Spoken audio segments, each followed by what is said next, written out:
बंदी छोड़ सतगुरु रामपाल जी परमेश्वर जी की जय हो। सत्साई भाई और बहनों, पुस्तक मानवता का गिरता हास तथा विकास, इसके ऊपर वीडियो बनाने की श्रृंखला जारी है। ये पुस्तक सतलोक आश्रम मैनेजमेंट हरियाणा दावा करता है कि ये हम सतलोक आश्रम वालों के अर्थात राष्ट्रीय समाज सेवा समिति वालों के द्वारा लिखी गई है।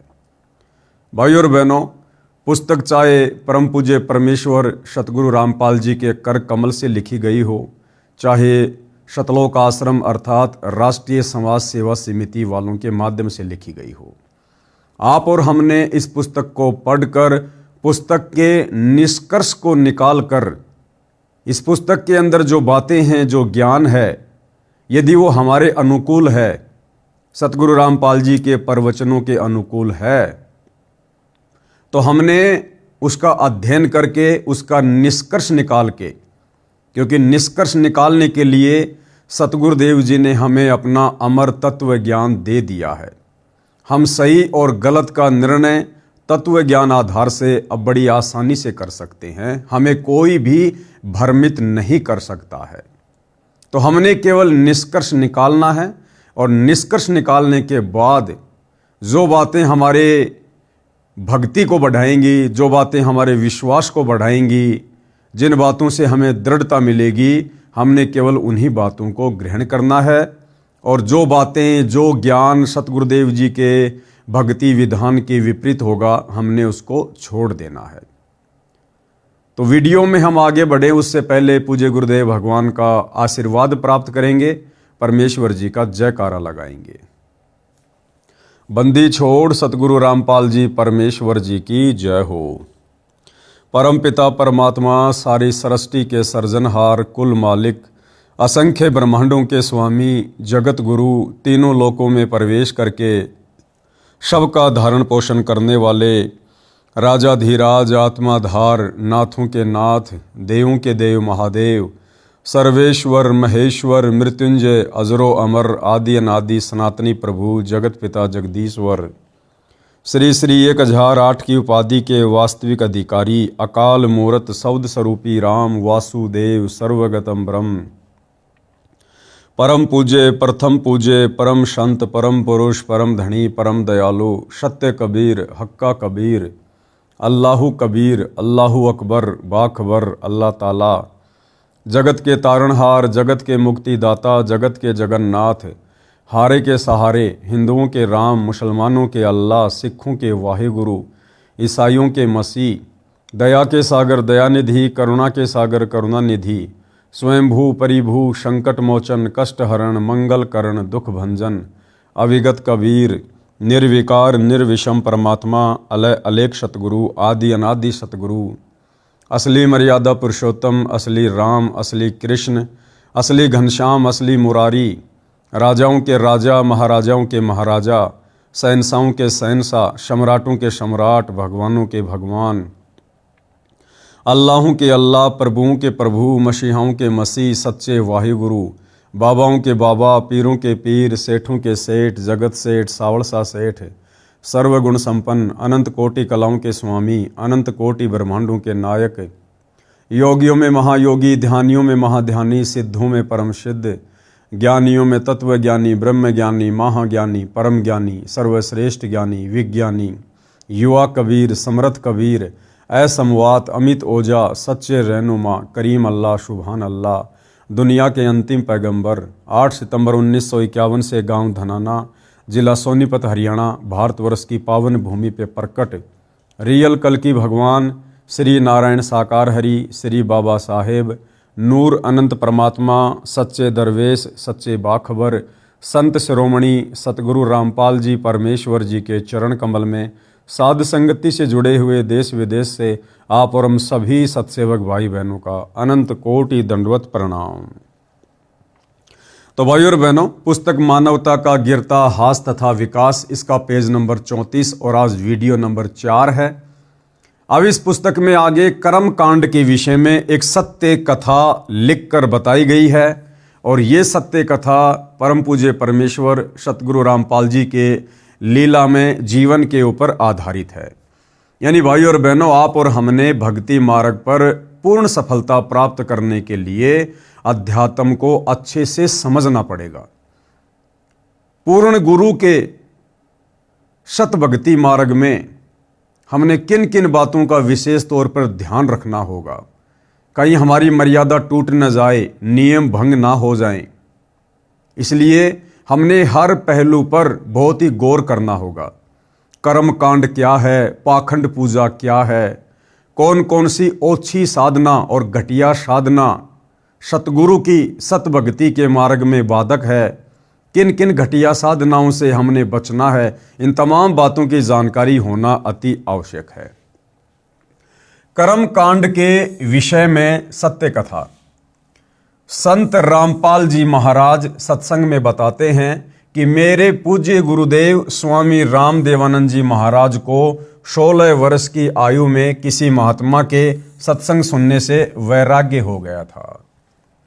यहां पर लेखक के द्वारा क्या लिखा गया है कि मेरे पूज्य गुरुदेव, मेरे पूज्य गुरुदेव।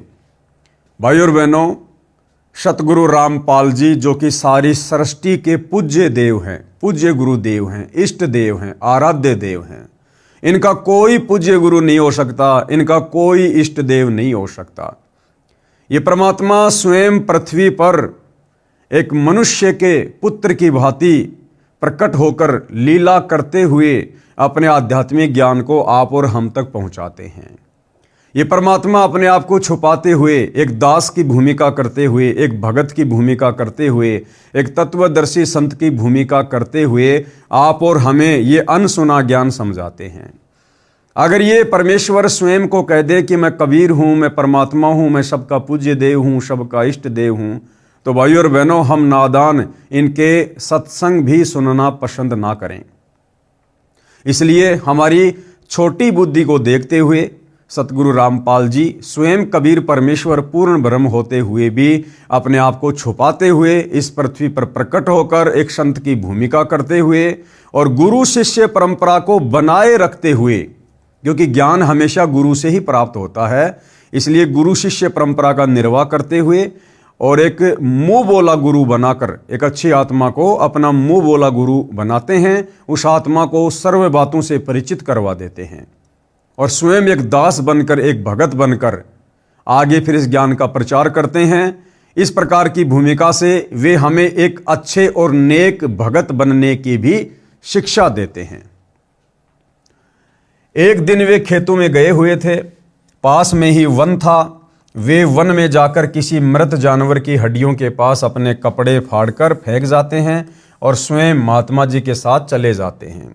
यानी सतगुरु रामपाल जी अपने मुंह बोले गुरुदेव के विषय में कह रहे हैं कि उनको एक संत मिले, उनकी बातें सुनकर उनको वैराग्य हो गया और उस समय वो पहाड़ी जाया करते थे, गवाले थे, गाय भैंस वगैरह चराया करते थे। तो पास में छोटा सा जंगल था और कोई मरा हुआ जानवर था, उसकी हड्डियों पर अपने कपड़े उतार कर फेंक गए और खुद साधु संत महात्माओं के साथ में चले गए, ताकि पीछे से घर वाले अगर ढूंढने का प्रयास करें तो ये सोचकर फिर आगे कोशिश ना करें कि भाई उसको तो किसी जानवर ने खा लिया है। जब उनकी खोज हुई तो उनके घर वालों ने देखा कि वन में हड्डियों के पास फटे हुए कपड़े हैं, तो उन्होंने सोचा कि किसी जंगली जानवर ने उन्हें खा लिया है। उन कपड़ों तथा हड्डियों को उठाकर घर पर ले आते हैं और अंतिम संस्कार कर देते हैं। उसके बाद 13वीं अर्थात 6 माही करते हैं और फिर श्राद्ध शुरू हो जाते हैं। यानी हमारे नकली धर्म गुरु, उन्होंने फिर भ्रमित करना शुरू कर दिया कि उसकी अकाल मृत्यु हुई है, उसको जानवर ने खा लिया है। और फिर वो कर्म कांड, वो पाखंड पूजा जो आम समाज में वर्तमान में भी जोर शोर से प्रचलित है, वो शुरू करवा दी गई। कहने का मतलब है इंसान जिंदा है, लेकिन हमारे धर्मगुरुओं ने जिस प्रकार से आप और हमारे से शास्त्र विरुद्ध साधना करवा रखी है, उस शास्त्र विरुद्ध साधना के चलते उस जिंदा व्यक्ति के भी श्राद्ध निकलवाने शुरू हो जाते हैं। जब मेरे पूज्य गुरुदेव बहुत बूढ़े हो चुके थे तो वे एक बार घर पर गए। तब उन घर वालों को ये पता चला कि ये जीवित है और घर छोड़कर चले गए थे। उन्होंने बताया कि जब ये घर छोड़कर चले गए थे तो इनकी खोज हुई, वन में इनके कपड़े मिले, उनके पास कुछ हड्डियां पड़ी थी। तो हमने सोचा कि किसी जंगली जानवर ने इनको खा लिया है और उन कपड़ों तथा हड्डियों को घर पर लाकर अंतिम संस्कार कर दिया। यानी किसी गीदड़ की हड्डियों को, किसी बकरी की हड्डियों को, यानी अन्य जानवर की हड्डियों को इंसान की हड्डियां समझकर, अस्थियां समझकर और उसका अंतिम संस्कार कर दिया गया। फिर मुझ दास ने, यानी सतगुरु रामपाल जी कह रहे हैं कि मैंने मेरे पूज्य गुरुदेव के छोटे भाई की पत्नी से पूछा कि जब हमारे पूज्य गुरुदेव घर छोड़कर चले गए थे तो तुमने पीछे से क्या किया? उन्होंने बताया कि जब मैं ब्याही आई थी, यानी गुरुदेव भगवान कह रहे हैं कि मैंने अपने मुंह बोले गुरुदेव के छोटे भाई की पत्नी से बातचीत की कि उसके बाद आपने क्या किया जब ये घर छोड़कर चले गए थे। तो दादा गुरु के छोटे भाई की पत्नी ने क्या कहा कि जब मैं इस घर में ब्याही आई थी, अर्थात जब ये मुझे शादी करके लाए थे तो उस समय मुझे इनके श्राद्ध निकलते मिले थे। मैं अपने हाथों से इनके लगभग 70 श्राद्ध निकाल चुकी हूं।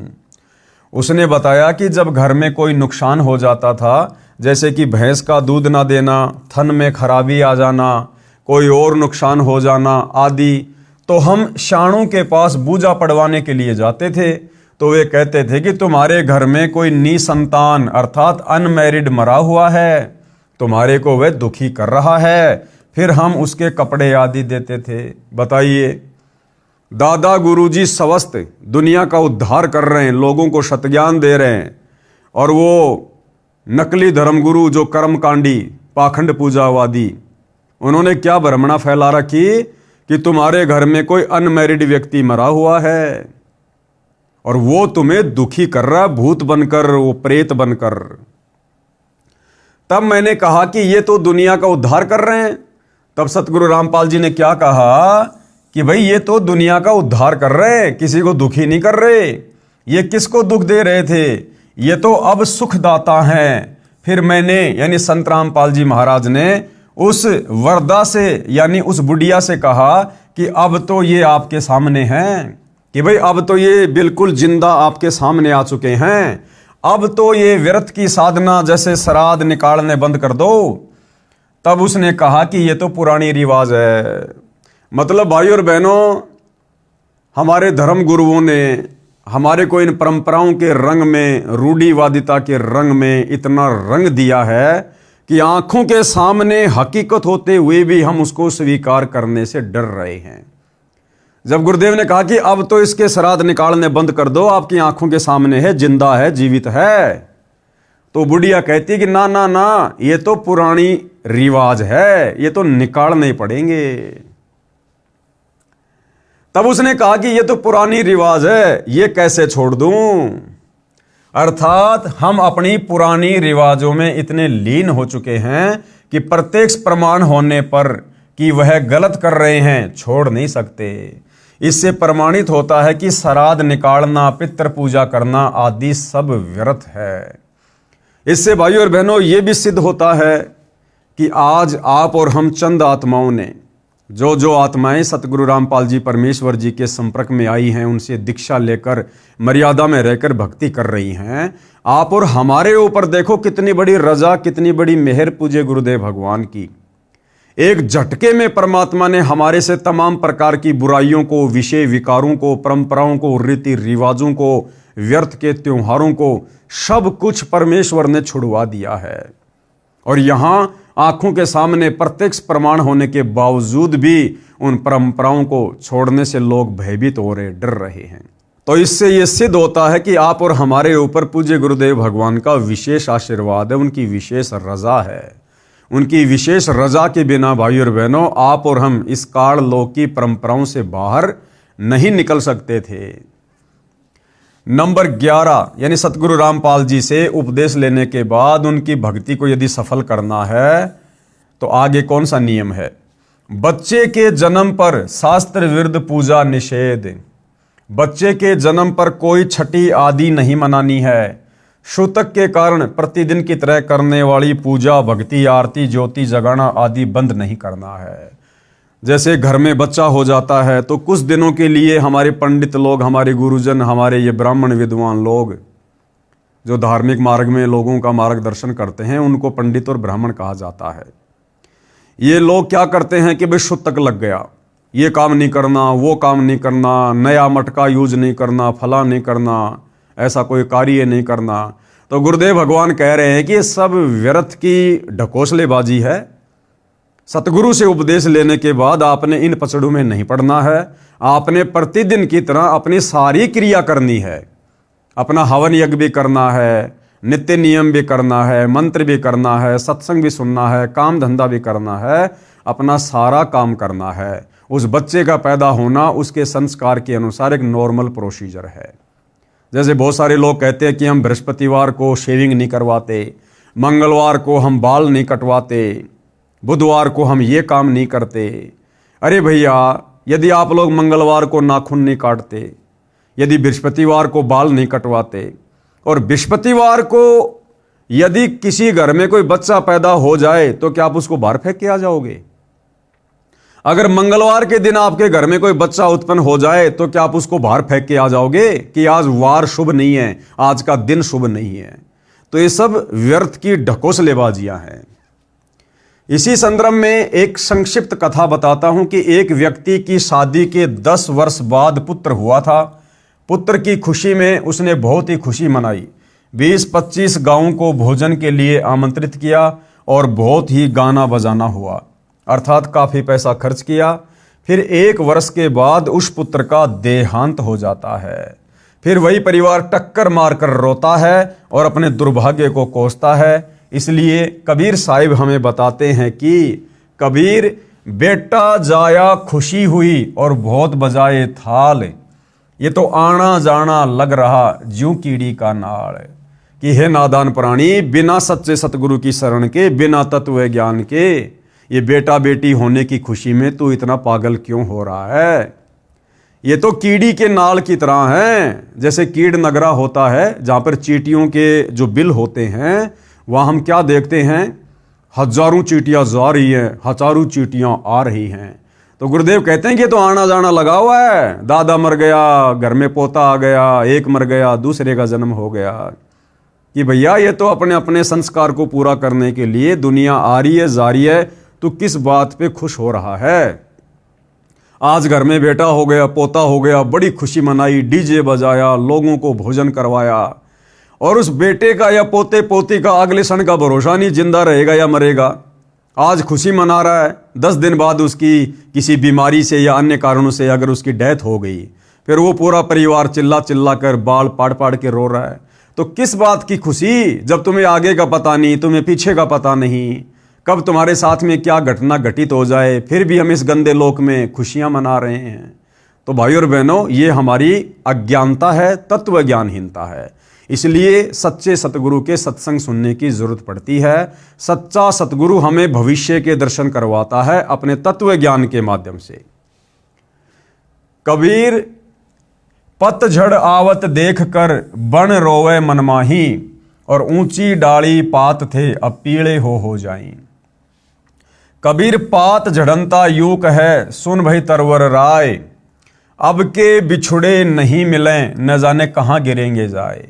कबीर तरवर कहता पात से सुनो पात एक बात, यहाँ की याही रीति है एक आवत एक जात। क्या समझाया है हमें गुरुदेव भगवान ने इन वाणियों के माध्यम से?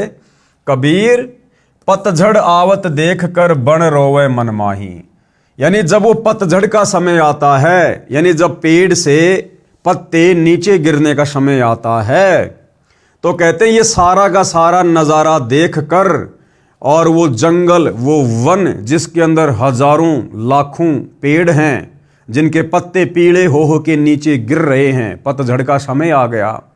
अब वो वन मन ही मन में रो रहा है और कह रहा भाई पतझड़ का समय आ गया, अब तो मेरे जितने भी पेड़ हैं इनके सारे पत्ते नीचे गिर जाएंगे।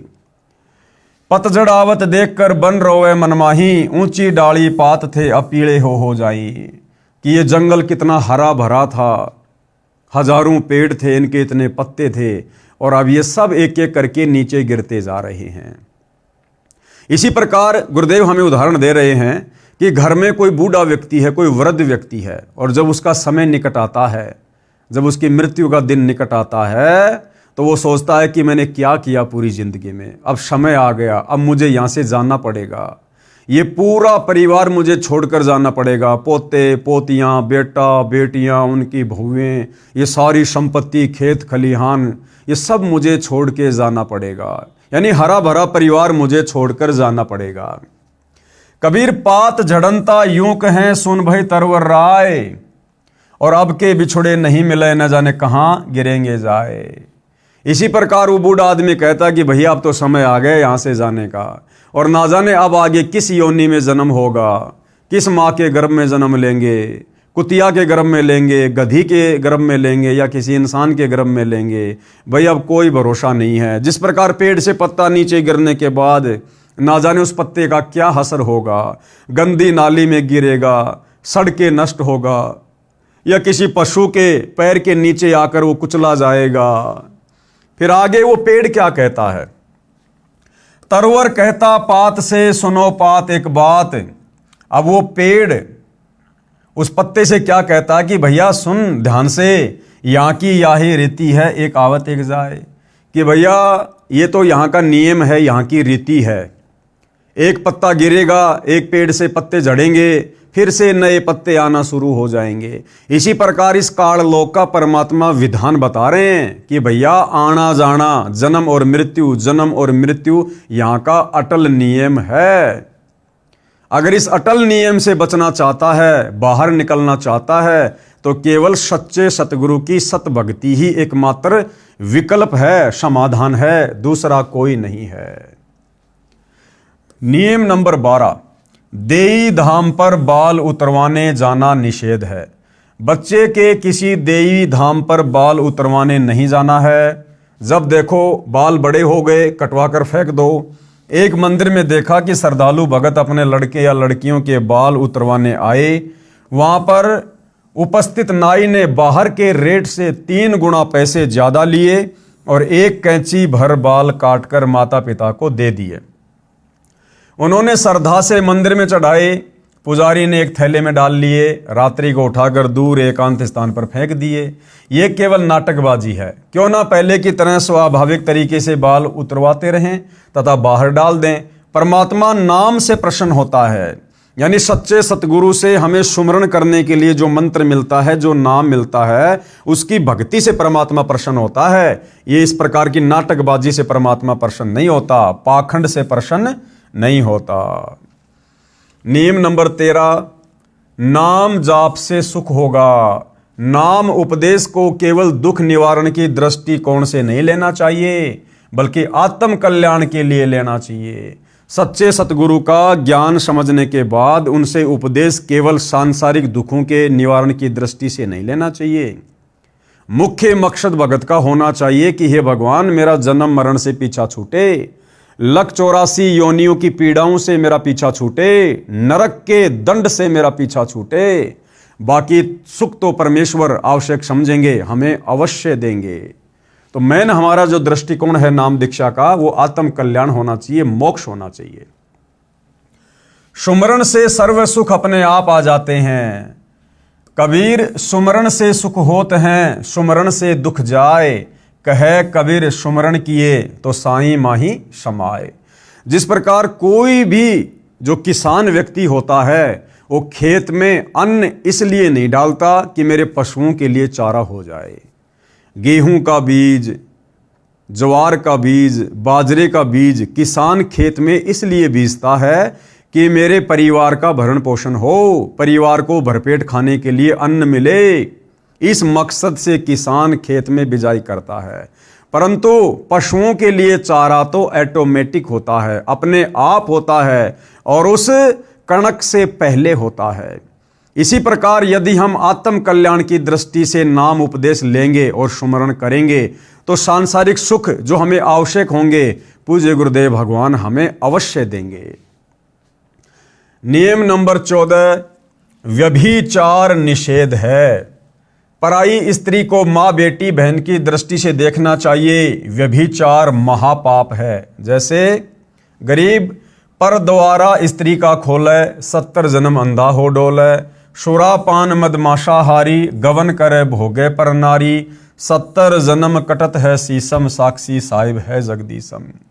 पर द्वारा स्त्री का खोले, दूसरी स्त्री के साथ में संबंध बनाने वाला व्यक्ति लगातार 70 जन्म अंधे के प्राप्त करता है, मनुष्य योनि में या पशु पक्षी योनि में। सुरापान यानी नशा करने वाला, मदमाशाहारी यानी मांस आहार करने वाला, और गमन करे भोगे पर नारी, दूसरी स्त्रियों के साथ में जो है शारीरिक संबंध बनाने वाला। कहते हैं 70 जन्म लगातार उनके सिर कटेंगे, ऐसी दुर्गति से मृत्यु होगी। इस बात का साक्षी स्वयं परमात्मा है। पर नारी ना परसियो, कबीर परमेश्वर कहते हैं कि दूसरी स्त्री के साथ में कभी भूलकर भी शारीरिक संबंध ना बनाना। मानो वचन हमार, भवन चतुर्दश तास सिर, त्रिलोकी का भार। कि उस नीच व्यक्ति के ऊपर तो 3 लोक का भार यानी पाप कर्मों का भार रखा जाएगा, जो व्यक्ति पर स्त्री गमन करता है। पर नारी ना परसियो, सुनो शब्द सल्तंत, धर्मराय के खंभ से अर्धमुखी लटकंत। ऐसे दुराचारी व्यभिचारी नीच व्यक्ति को धर्मराज के दरबार में नरक में औंधे मुंह लाल खंबे से बांधकर लटकाया जाएगा। ऐसी भयंकर यातनाएं दी जाती हैं। नियम नंबर 15, निंदा सुनना व करना निषेध है। यानी भक्ति मार्ग में किसी की निंदा चुगली करना या सुनना बिल्कुल मना है। अपने गुरु की निंदा भूल कर भी न करें और न ही सुने। सुनने से अभिप्राय है, यदि कोई आपके गुरु जी के बारे में मिथ्या बातें करें तो आपने लड़ना नहीं है, बल्कि ये समझना चाहिए कि ये बिना विचारे बोल रहा है, अर्थात झूठ कह रहा है। गुरु की निंदा सुने जो काना, ताको निश्चय नरक निदाना। और अपने मुख निंदा जो कर ही, शुकर श्वान गर्भ में पड़ी। यानी जो व्यक्ति अपने गुरु की निंदा सुनता है, जैसे कोई हमारे पूज्य गुरुदेव भगवान के बारे में उल्टी सीधी बातें करें। अब भाइयों और बहनों, आप और हमें तो अपने भगवान के बारे में अच्छे से पता है, लेकिन जो अनजान व्यक्ति हैं, नादान व्यक्ति हैं, काल प्रेरित हैं, वो तो किसी भी महापुरुष के विषय में कुछ भी ऊट पटांग बातें कर सकते हैं। जैसे कोई गुरुदेव भगवान के गांव के आसपास का हो, उनकी रिश्तेदारियों का कोई व्यक्ति हो जो उनसे ईर्ष्या करता हो, कभी हमसे टकरा जाए, ना जाने क्या क्या बातें कहेगा। अरे मैं अच्छे से जानता हूँ तुम्हारे गुरु को, रामपाल को, हाँ हमारा खेत और उनका खेत बिल्कुल आसपास है। पहले जेई की नौकरी करता था, फलाना दिखना। अरे मेरे साथ में बैठ के बीड़ी पिया करता था, उल्टी सीधी बातें करते थे, हम ताश खेला करते थे, ये था वो था, लड़कियों पर उल्टी सीधी नजरें रखा करते थे हम दोनों। अरे मेरे साथ में पढ़ा करता था तेरा गुरु, मैं जानता हूं कितना का अच्छा है। तो भाइयों और बहनों, ये काल चाहेगा कि हमारे मन में गुरु जी के प्रति कोई शंका पैदा हो जाए, कोई विक्षेप पैदा हो जाए। तो आप और हमने भूलकर भी किसी भी व्यक्ति के मुख से अपने गुरु के विषय में निंदात्मक बातें सुनकर विक्षेप पैदा नहीं करना है। इसीलिए गुरुदेव भगवान कहते हैं कि बच्चों जल्दबाजी मत करो, नाम दीक्षा लेने से पहले अच्छे से सत्संग सुनो, पुस्तकें पढ़ो, यूट्यूब पर सत्संग सुनो, टीवी चैनल पर सुनो। 100 प्रकार की अगर तुम्हारे मन में कोई शंकाएं हैं, उनका निवारण करवा लो, उसके बाद में नाम उपदेश लो। एक बार उपदेश लेने के बाद यदि तुम्हारे गुरु के प्रति तुम्हारे मन में कोई विक्षेप पैदा हो गया तो उसी समय हमारी बनी बनाई भक्ति का सत्यानाश हो जाएगा। तो भाइयों और बहनों, सच्चे सतगुरु की पहचान करने के बाद, उनके ज्ञान को अच्छे से समझने के बाद, उनसे उपदेश लेने के बाद, हमने दुनिया वालों की तरफ से आंख नाक कान बंद कर लेने हैं। अब दुनिया क्या कहेगी, क्या सोचेगी, वो जाने, उनका काम जाने। हमें गुरुदेव भगवान ने शास्त्रों से प्रमाणित करके जो सत भक्ति दे दी, जो नियम मर्यादा बता दी, हमने केवल उन बातों के ऊपर फोकस करना है। इसके अलावा ये काल तो ना जाने कैसे कैसे हमारे कर्म फुड़वाने के लिए प्रयत्न करेगा। तो हमने भूलकर भी अपने गुरुदेव भगवान की निंदा नहीं सुननी है। और मान लो कहीं कोई ऐसी विकट परिस्थिति पैदा हो गई, हम किसी बस में बैठे हैं, ट्रेन में बैठे हैं, या किसी ऐसी जगह बैठे हैं जहां हम उठ के नहीं जा सकते, और कोई व्यक्ति हमारे गुरुदेव की निंदा कर रहा है, चुगली कर रहा है, गालियां निकाल रहा है, उल्टा सीधा बोल रहा है, ना जाने क्या क्या उठपटांग, और हमारी ऐसी मजबूरी है, हम उठकर नहीं जा सकते। अब बस में बैठे हैं, बताओ चलती बस में थोड़ा ना नीचे कूदेंगे। तो हमने उन व्यक्तियों की बातों पर ध्यान नहीं देना, वो जो मर्जी बोलता रहे, हमने यकीन नहीं करना उसकी बातों पर कि ये जो कह रहा है बिल्कुल बातें सही हैं। हमने यही सोचना है, हमने यही समझना है, क्योंकि हम अपने गुरुदेव से परिचित हैं, उनके आचार विचार व्यवहार से परिचित हैं, उनके सत्संगों से परिचित हैं।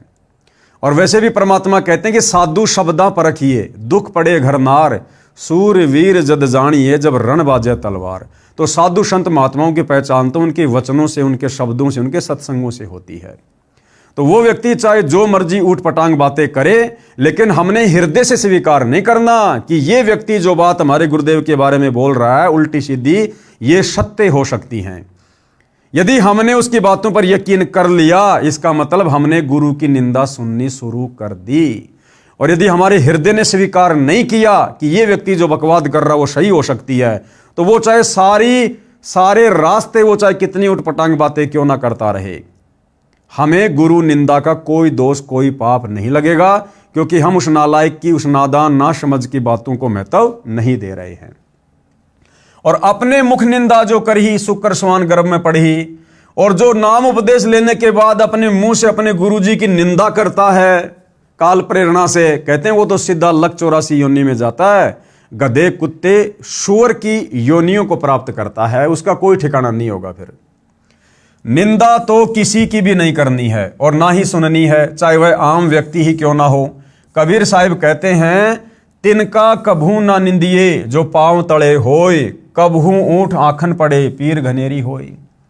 निंदा के विषय में गुरुदेव क्या कह रहे हैं कि भाई निंदा तो हमने किसी की भी नहीं करनी है, आम व्यक्ति की भी नहीं करनी है। ये भक्तों का काम नहीं होता है। भक्तों का काम होता है भक्ति करना, बाकी अपना काम धंधा करना। फालतू के लोगों के पास में उठना बैठना, गप्पे मारना, गपशप करना, ये भक्तों का काम नहीं होता है।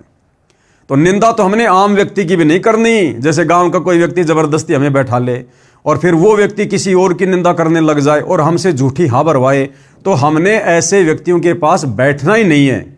उनके पास बैठने से हमारा समय बर्बाद होगा, हमारी सांसें बर्बाद होंगी और कहीं ना कहीं हम गलती कर बैठेंगे। इसलिए आवश्यक काम हो अपना काम करो, तुरंत वहां से उठते चल बनो। उसके पास बैठने का व्यर्थ में कोई काम नहीं है।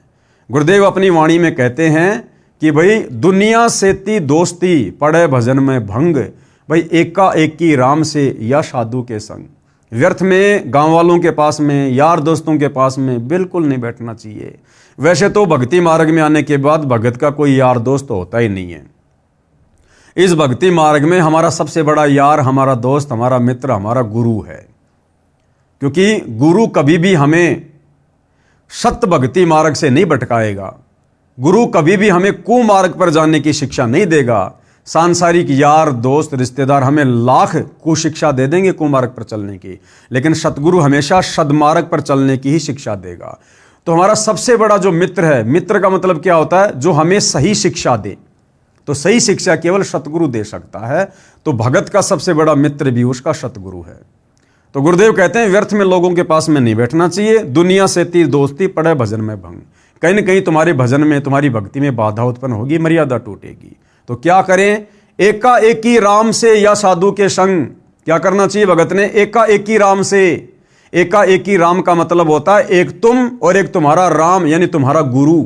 यानी या तो अपना सत्संग सुनो या अपना सुमरण करो, गुरु की महिमा में कोई शब्द गा लो, या तो ये प्रोसीजर अपनाओ, या फिर किसी भगत भाई से बातचीत कर लो, या किसी भगत भाई बहन के पास में जो आसपास रहते हैं घूमते घूमते वहां चले जाओ। अब भगत भगत से मिलेगा तो क्या करेगा? परमात्मा की चर्चा करेगा, मालिक की महिमा करेगा। तो इस प्रकार से भक्ति मार्ग पर हम गलतियां करने से, मर्यादाएं खंड करने से बच सकते हैं। दूसरा कोई तरीका नहीं है। तो गुरुदेव कहते हैं कि निंदा तो भगत ने जो है वो तिनके की भी नहीं करनी है। तिनका, घास का तिनका, सूखा तिनका नीचे पड़ा हुआ है। एक उदाहरण दे रहे हैं परमात्मा कि निंदा तो हमने उस निर्जीव वस्तु की भी नहीं करनी। तिनका कभू न निंदिए जो पांव तले होए, कब ओठ आंखों में गिरे फिर दर्द घनेरा होए। वो तिनका जिसकी आपने निंदा कर दी, ना जाने कब हवा के झोंके से ऊपर उठकर तेरी आंख में गिर जाए, बहुत ज्यादा पीड़ा हो जाएगी। तो जीते जागते इंसान की निंदा चुगली फिर कितनी हानिकारक होगी, ये विचार करने की बात है। नियम नंबर 16, गुरु दर्श की महिमा, यानी गुरुदेव के दर्शनों की महिमा। गुरुदेव के दर्शनों से कितना लाभ। सत्संग में समय मिलते ही आने की कोशिश करें तथा सत्संग में नखरे यानी मान बढ़ाई करके नहीं आवें, अपितु अपने आप को एक बीमार समझ कर आवें। यानी सत्संग में हमने किस भाव से जाना चाहिए। देखो भाई और बहनों, सतगुरु रामपाल जी स्वयं पूर्ण ब्रह्म परमेश्वर हैं, कबीर देव हैं, अंतर्यामी हैं, जानी जान हैं। हमने सत्संग में जाते समय, और वैसे भी भाई और बहनों देखो, भगत का तो नियम होता है, भगत नखरे नहीं करता, मान बढ़ाई नहीं करता है, ज़्यादा चटकीले भड़कीले दिखावटी कपड़े, शौक में फैशन में इन चीज़ों को धारण नहीं करता। अगर करता है तो अभी उसके अंदर भक्ति प्रवेश नहीं है, अभी वो पूर्णतया भगत नहीं है। जिस प्रकार एक रोगी व्यक्ति डॉक्टर के पास में किस प्रकार से जाता है, वो चाहे कितने पैसे वाला हो, कितना धनी हो, कितना बड़ा अधिकारी हो, वो एक रोग कटवाने की दृष्टि से डॉक्टर के पास जाता है। उस समय उसको कोई अभिमान, कोई अहंकार नहीं होता है। डॉक्टर जैसा उसको आदेश देता है वो वही बैठ जाता, वही लेट जाता है, वैसा ही करता है। इसी प्रकार सत्संग में जाते समय भगत ने भी इसी प्रकार से मतलब व्यवहार करना चाहिए। अपने आप को जन्म मरण का सबसे बड़ा रोगी समझना चाहिए। सबसे बड़ा रोगी, यदि मेरी किसी भी हरकत से मेरे गुरुदेव भगवान के दिल को जरा भी ठेस पहुंची तो मेरा जन्म मरण का रोग नहीं कटेगा, फिर मैं गधा कुत्ता शुअर बनता डोलूंगा, नरक में ठोका जाऊंगा, फिर क्या बनेगी मेरे साथ। फिर गधा कुत्ता शुअर बनूंगा तब ये मान बढ़ाई, नखरे, ये चौंचलेबाजी, ये नाटकबाजी, ये पद प्रतिष्ठा, मान बढ़ाई, अहंकार फिर कहाँ जाएगा ये। तो भगत ने इस प्रकार से आगे का भविष्य देखकर इस ज्ञान आधार से फिर भगत ने अपनी दैनिक क्रियाओं को करना है। जैसे बीमार व्यक्ति चाहे कितने ही पैसे वाला हो, चाहे उच्च अधिकारी हो, जब अस्पताल में जाता है तो उस समय उसका मकसद केवल रोग मुक्त होना होता है। जहां डॉक्टर लेटने को कहे लेट जाता है, बैठने को कहे बैठ जाता है, बाहर जाने का निर्देश मिले बाहर चला जाता है, फिर अंदर आने के लिए आवाज आए चुपके से अंदर आ जाता है। ठीक इसी प्रकार यदि आप सत्संग में आते हो तो आपको सत्संग में आने का लाभ मिलेगा, अन्यथा आपका आना जाना बिल्कुल निष्फल हो जाएगा।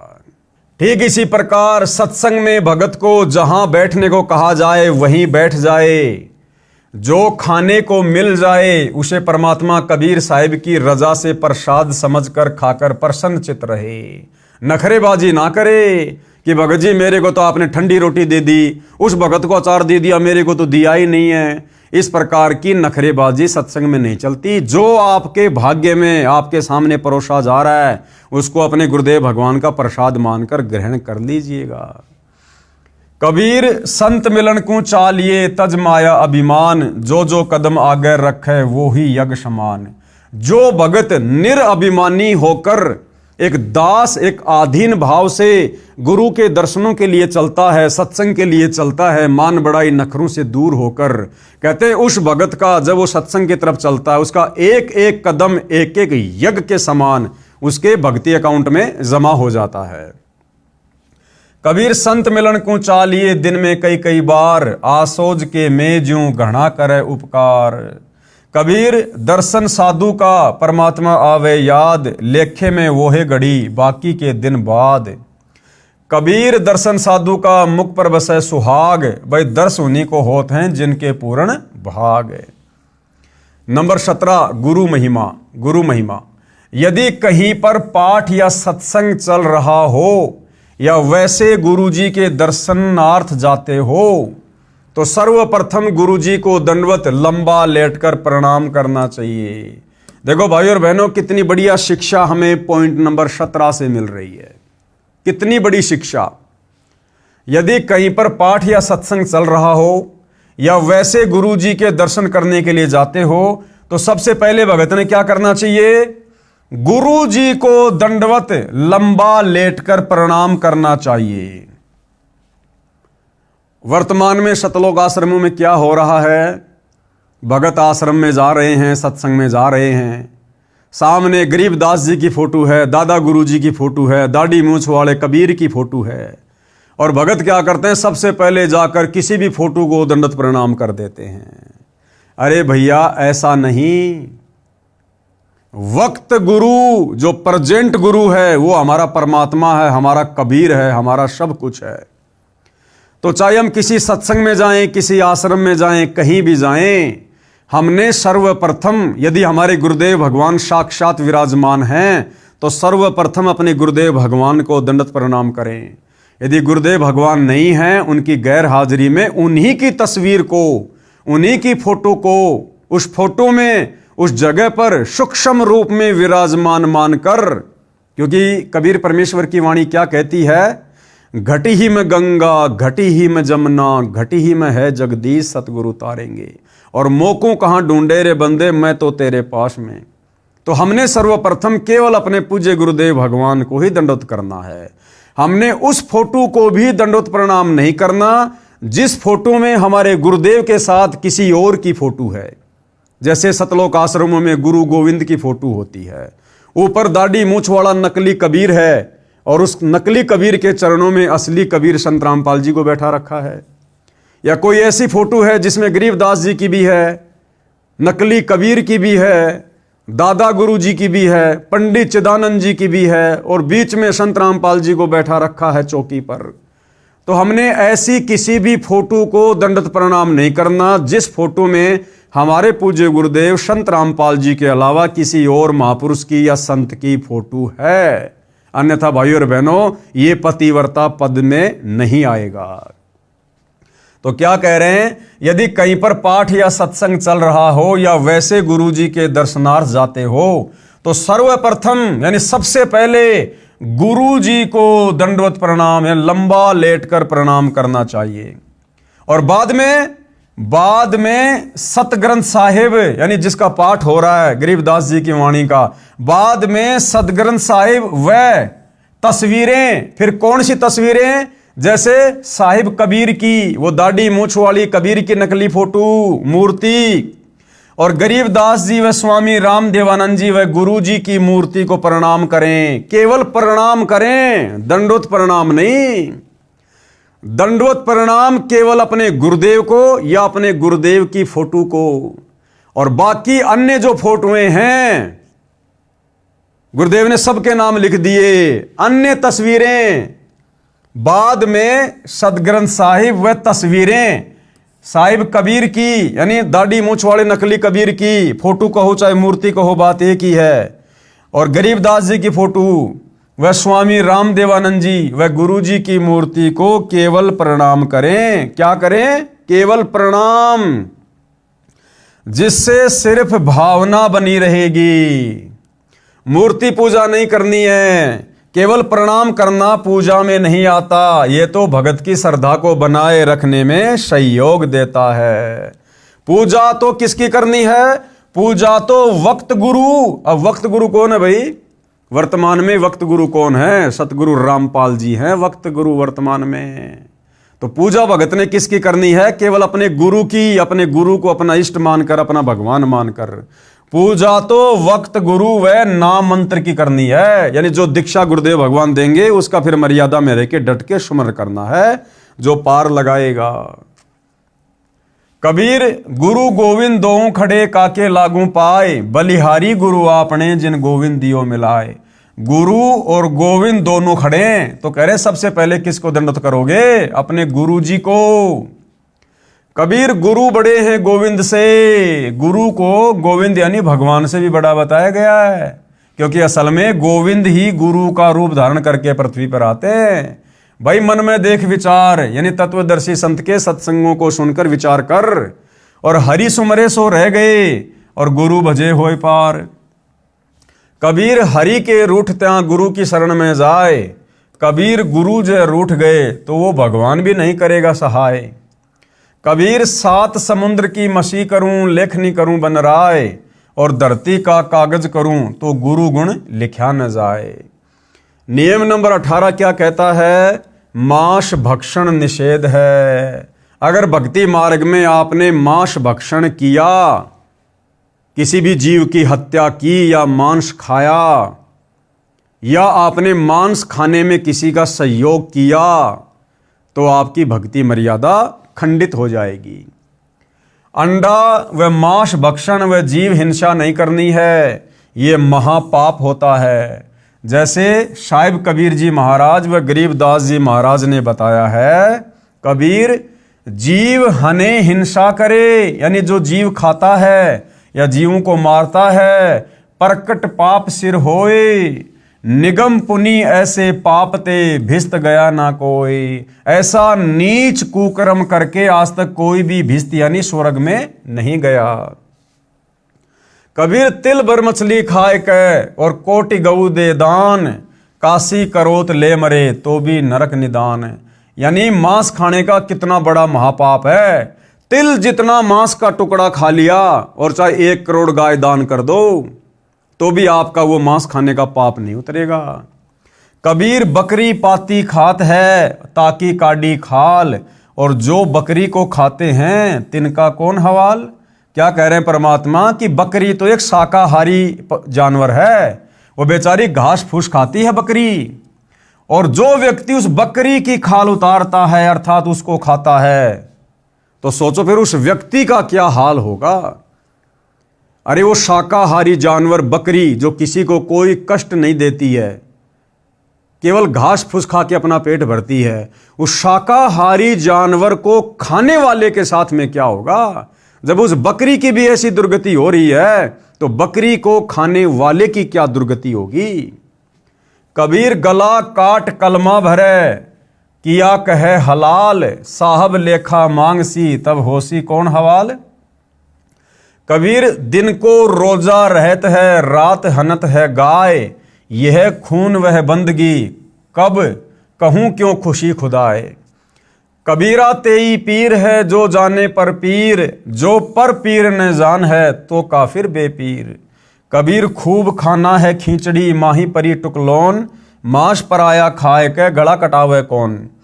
कबीर मुसलमान मारे करद सो हिंदू मारे तलवार, कहें कबीर दोनों मिलें जे यम के द्वार। कबीर मांस आहारी मानव प्रत्येष राक्षस जान, ताकि संगति मति हरे होई भक्ति में हान।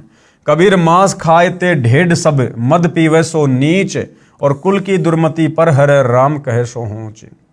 कबीर मांस मछलियां खात हैं सुरापान से हेत, ते नर नरके जाएंगे माता पिता समेत। कबीर जीव हिंसा जो करते हैं या आगे क्या पाप, और कंटक जूनी जिहान में सिंह भेड़िया और सांप। जोटे बकरे मुर्गे ताई, लेखा सभी लेत गोसाई, मृग मोर मारे मैं मनता, अचराचर है जीव अनंता। जीव्या स्वाद हिते प्राणा, नीमा नाश गया हम जाना, तीतर लवा बुटेरी चिड़िया, खूनी मारे बड़े अंगड़िया। अदले बदले लेखे लेखा, समझ देख सुन ज्ञान विवेका। गरीब शब्द हमारा मानियो और सुनियो नर नारी, जीव दया बिन कुफर है चले जमाना हार। कहने का मतलब है किसी भी प्रकार से, चाहे कोई भगत हो या कोई जगत का व्यक्ति हो, मांस खाना बहुत बड़ा महापाप है। अनजाने में हुई हिंसा का पाप नहीं लगता। हाँ, यदि अनजाने में आपसे कोई हिंसा हो गई, जैसे रास्ते चलते कोई चींटी मर गई, अन्य कोई जानवर मर गया, गलती से गाड़ी से एक्सीडेंट होकर कोई जानवर मर गया, कोई व्यक्ति मर गया, तो उसका दोष भगत को नहीं लगेगा। देखो, जगत वाला व्यक्ति चाहे अनजाने में किसी को मार दे चाहे जानबूझ के मार दे, उसका तो बराबर पाप है यहाँ के विधान के अनुसार। लेकिन सच्चे सतगुरु से उपदेश लेने के बाद भगत जानबूझ के तो किसी को मारेगा नहीं, मांस खाएगा नहीं, हिंसा करेगा नहीं। और अनजाने में यदि भगत के हाथों किसी की मौत हो जाती है, गाड़ी से एक्सीडेंट में किसी की मौत हो जाती है, राह चलते दुनिया भर के जीव जंतुओं की मौत हो जाती है, तो उस दोष का जो पाप है, उस हत्या का जो पाप है, वो सच्चे सतगुरु की शरण में आने के बाद फिर भगत को नहीं लगता है, क्योंकि सच्चा सतगुरु फिर भगत के वकील का काम करता है। जिस प्रकार गुरुदेव ने उदाहरण दिया कि एक व्यक्ति ऐसा है जिसके पास में ड्राइविंग लाइसेंस नहीं है और जो गाड़ी चला रहा है, यदि उस व्यक्ति से किसी का एक्सीडेंट हो गया और दुर्घटना में किसी की मौत हो गई, तो उस व्यक्ति को सजा मिलेगी, तुरंत सजा मिलेगी, जिसके पास लाइसेंस नहीं है। और एक व्यक्ति ऐसा है जो गाड़ी चला रहा है, उसके पास लाइसेंस भी है, और यदि अनजाने में कोई एक्सीडेंट हो गया, गलती से कोई एक्सीडेंट हो गया, किसी की मृत्यु हो गई, तो सरकार ये देखेगी कि इस व्यक्ति के पास में लाइसेंस है, ये व्यक्ति ड्राइवर है, इसने जानबूझ के नहीं मारा, कारण कोई और हो सकता है, तो 90% उस व्यक्ति का बचाव हो जाएगा जिसके पास में लाइसेंस है। तो इसी प्रकार जो सतगुरु का हंस है, सतगुरु का भगत है, और जिसके पास सतगुरु का वो मंत्र रूपी लाइसेंस है, जिसने उपदेश ले रखा है, उस व्यक्ति का सतगुरु वकील बनकर धर्मराय के दरबार में उसका मुकदमा लड़ता है, उसका बचाव करता है। वो दोष सतगुरु उसके ऊपर नहीं लगने देता। इच्छा कर मारे नहीं, बिन इच्छा मर जाए। देखो, भगत कभी भी अपनी इच्छा से जानबूझकर किसी की हत्या नहीं करेगा, और यदि बिना इच्छा के, यानी यदि अनजाने में भगत से कोई गलती हो जाए तो कहे कबीर उस भगत का पाप नहीं लगाए, उस भगत को सतगुरु पाप नहीं लगने देता। नंबर 19, गुरुद्रोही का संपर्क निषेध। अब सबसे पहले यह जानना होगा कि गुरुद्रोही कौन होता है, जिसके संपर्क में आने से परमात्मा हमें मना कर रहे हैं। परमेश्वर ने हमें गुरुद्रोही की परिभाषा बताई। गुरुद्रोही सब कोई कहे, गुरुद्रोही न जाने कोई, गुरु से बैर ईर्ष्या करे, गुरुद्रोही कावे सोई। कौन कौन व्यक्ति गुरुद्रोही की श्रेणी में आते हैं? जो व्यक्ति आपके गुरु की निंदा करता है, चुगली करता है, गालियां निकालता है, विरोध करता है, जो गुरु की भक्ति नहीं करता, या भक्ति करता था लेकिन भक्ति छोड़ दी, उसके बाद गुरु का विरोधी बन गया, या गुरु के ज्ञान के विरुद्ध खुद भी चल रहा है, दूसरे भक्तों को भी चला रहा है, मर्यादा तोड़वा रहा है, ऐसा व्यक्ति भगत होने के बावजूद भी गुरुद्रोही की श्रेणी में आता है। तो ऐसे लोगों के संपर्क में ना आने की सलाह परमात्मा हमें दे रहे हैं। यदि कोई भगत गुरु जी से द्रोह यानी गुरु से विमुख हो जाता है, वह महापाप का भागी हो जाता है। यदि किसी को मार्ग अच्छा ना लगे तो अपना गुरु बदल सकता है। यदि वह पहले वाले गुरु के साथ बैर व निंदा करता है तो वह गुरुद्रोही कहलाता है। ऐसे व्यक्ति से भक्ति चर्चा करने में उपदेशी को दोष लगता है, उसकी भक्ति समाप्त हो जाती है। अब समस्या आएगी भाई, यदि घर में कोई गुरुद्रोही हो गया तो, जैसे घर में 5 सदस्यों ने नाम ले रखा है और एक व्यक्ति गुरुद्रोही हो गया, तो गुरुदेव की इस वाणी के अनुसार क्या हम उसके संपर्क में ना रहें? क्या हम उसकी कोई भी बात ना माने? ऐसा नहीं कहा परमात्मा ने। भक्ति मार्ग से संबंधित यदि वो कोई चर्चा करता है तो उसकी बातें नहीं सुननी है, क्योंकि गुरुद्रोही क्या चर्चा करेगा? गुरुजी के बारे में उल्टा सीधा बोलेगा, निंदा चुगली करेगा। तो हमने उनकी उन बातों को नहीं सुनना है, हमें हाँ नहीं भरनी है। बाकी घर का कोई काम है, खेती बाड़ी का काम है, बच्चों से संबंधित कोई काम है, और कोई सलाह वगैरह लेना है, तो उस गुरुद्रोही व्यक्ति से घर का सदस्य होने के नाते हम परामर्श भी लेंगे, सलाह मशवरा भी हम करेंगे, और घर गृहस्थी से संबंधित कोई बात मानने योग्य होगी हम उसकी बात को मानेंगे भी। लेकिन भक्ति मार्ग में यदि वो कोई उटपटांग बात करेगा तो हमने बिल्कुल भी उससे संपर्क नहीं करना। संपर्क करने का मतलब है उसकी बातों को सुनना नहीं है, अनदेखा कर देना है। अपना कोई काम धंधा करने लग जाओ, वो भोगता रहेगा, बड़बड़ करता रहेगा। गरीब गुरुद्रोही की पैड़ पर जे पग आवे बीर। पैड़ का मतलब है उसकी यश में यश करना। और 84 निश्चय पड़े सतगुरु कहे कबीर। कबीर जान बूझ सांची तजे करे, झूठ से ने जाकी संगत है प्रभु, शौपन में भी ना दे। अर्थात गुरुद्रोही के पास जाने वाला भक्ति रहित होकर नरक व लक 84 जूनियों में चला जाता है। गुरुद्रोही के पास जाने का मतलब है गुरुद्रोही की बातों में यश करने वाला। गुरुद्रोही यदि गुरुजी के बारे में उल्टा सीधा बोलता है, निंदा चुगली करता है, और हम यदि उसकी यश कर रहे हैं कि हाँ भाई बिल्कुल बात सही है, गुरुजी ने ऐसा जरूर कर दिया होगा, तो फिर वो भगत भी 84 लाख योनियों का अधिकारी हो जाता है। आगे क्या नियम है भक्ति को सफल करने के लिए? नियम नंबर 20, जुआ निषेध। जुआ ताश कभी नहीं खेलना चाहिए। देखो, जुआ और ताश खेलने से क्या नुकसान है? सबसे पहला नुकसान है कि हमारे समय की और हमारी समासों की बर्बादी होगी। कोई ताश खेल रहा है, हम उसके पास बैठ गए तो हमें क्या मिलेगा? वो सारी बकवाद गढ़ेंगे उल्टी सीधी वहां पर, तो भगत का समय बर्बाद हो गया। भगत ने जो समय परमात्मा की भक्ति में, सत्संग में, सुमरण में लगाना चाहिए था, वो समय वहां पर बैठकर व्यर्थ में बर्बाद हो गया। एक दूसरे की निंदा चुगली सुनेगा।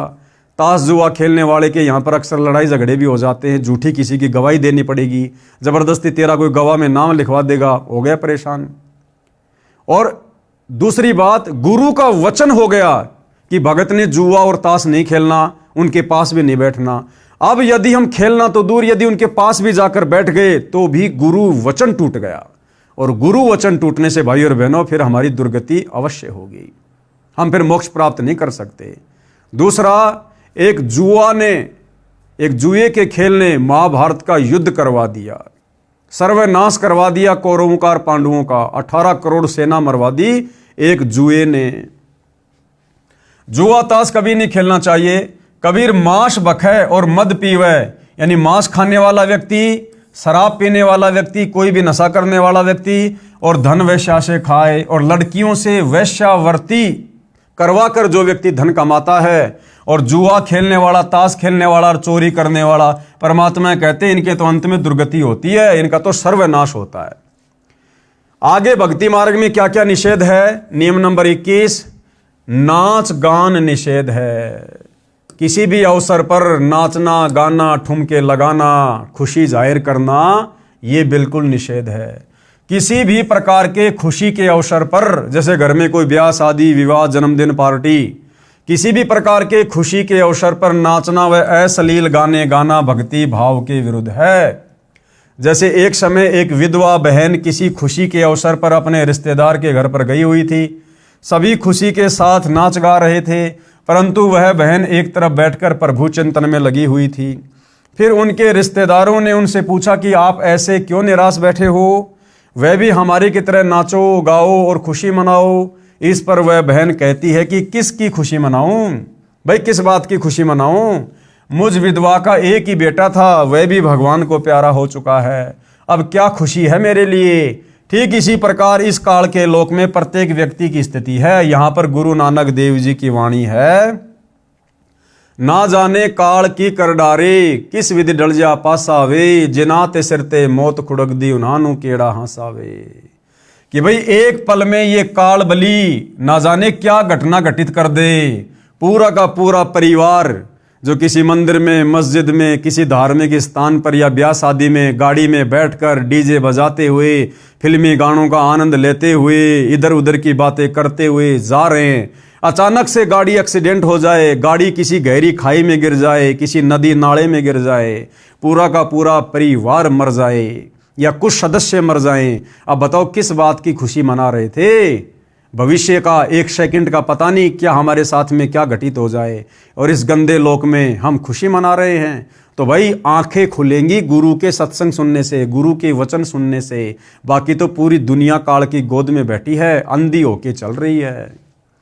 तो आदरणीय नानक जी कहते कि ना जाने काल की कर डारे, ये काल ना जाने अचानक से क्या कर दे, किस विधि डल जा पासावे, न जाने कौन सी तरफ पासा पलटी खा जाए। और जिनादे सिरते मौत खुड़क दी, जिस आदमी के सिर के ऊपर कच्चे धागे से तलवार बांध के लटका रखी हो, वो आदमी कैसे हंसी खुशी मना सकता है जिसको पल पल अपनी मौत दिखाई दे रही हो। फिर सच्ची खुशी क्या है? क्या बताया नानक जी ने? साध मिले साड़ी शादी होंदी। जब कोई भगत संत मिलता है, कोई गुरु भाई बहन मिलते हैं या सतगुरु के सत्संगों में जाते हैं, तब भगत को असली खुशी होती है। और वो खुशी भगत कोई बाहर जाहिर नहीं करता, ढोल बाजे बजा के जाहिर नहीं करता, नाच के जाहिर नहीं करता।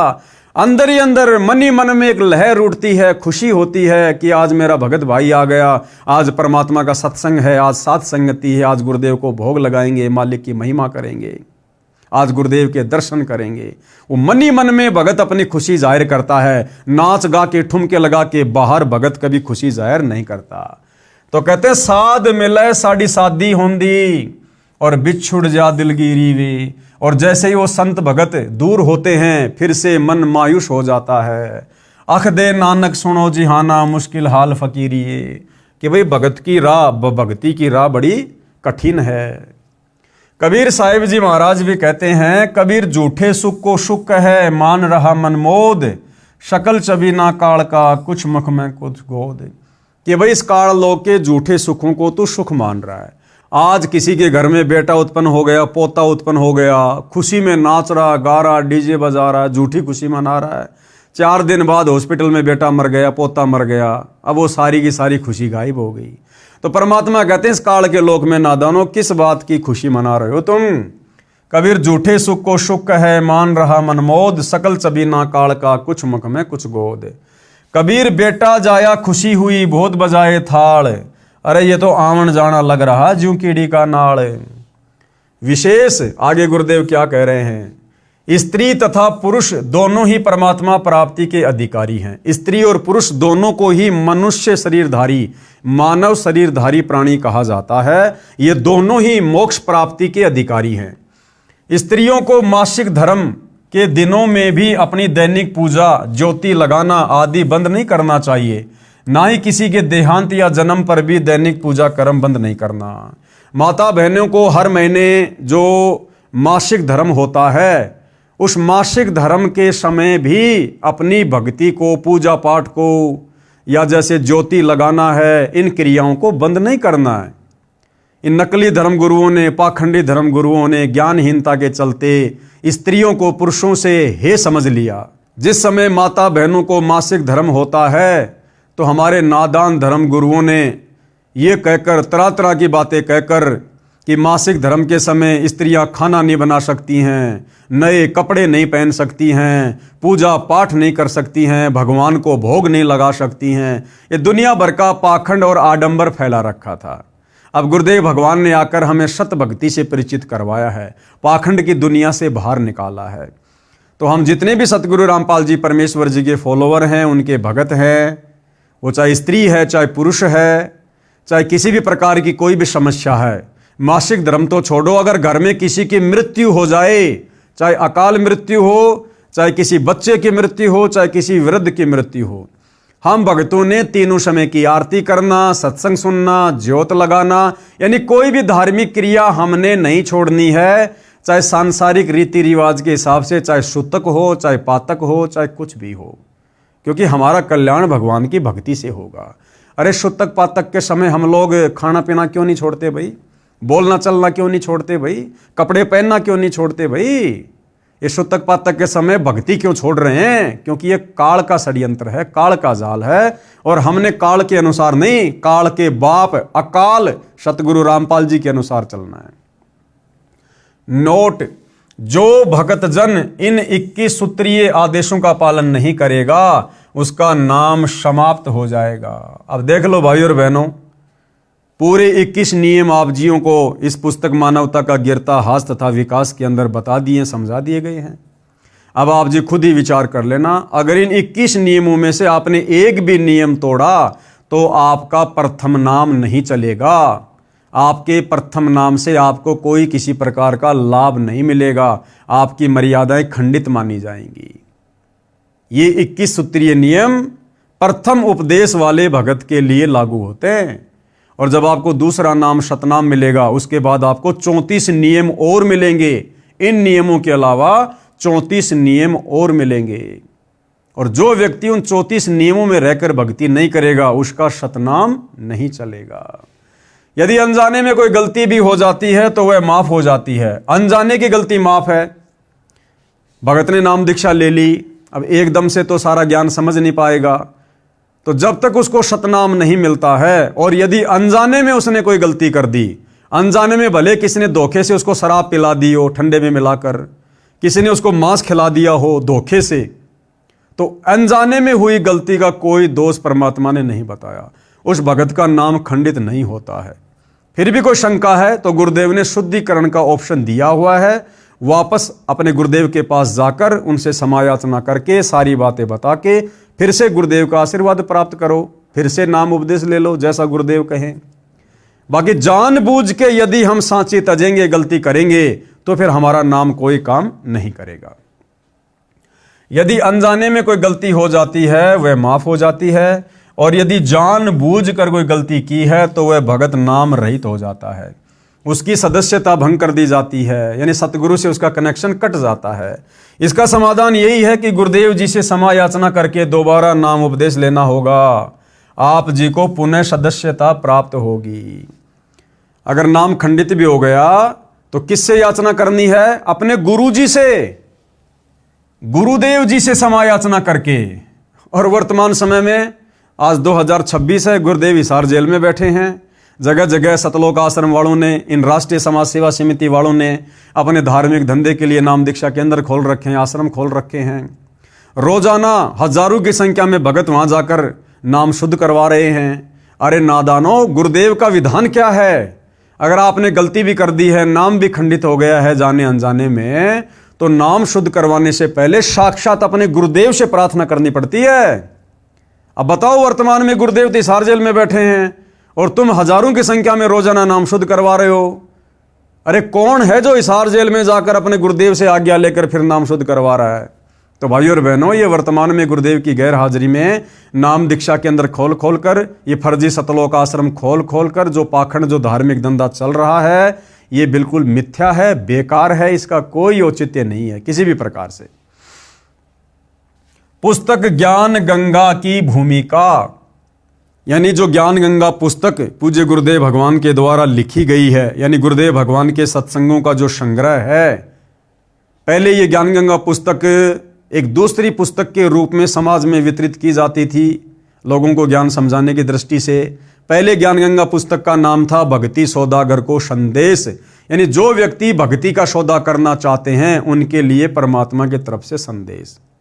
उसके बाद भक्ति सौदागर पुस्तक का नाम बदलकर ज्ञान गंगा रख दिया गया है।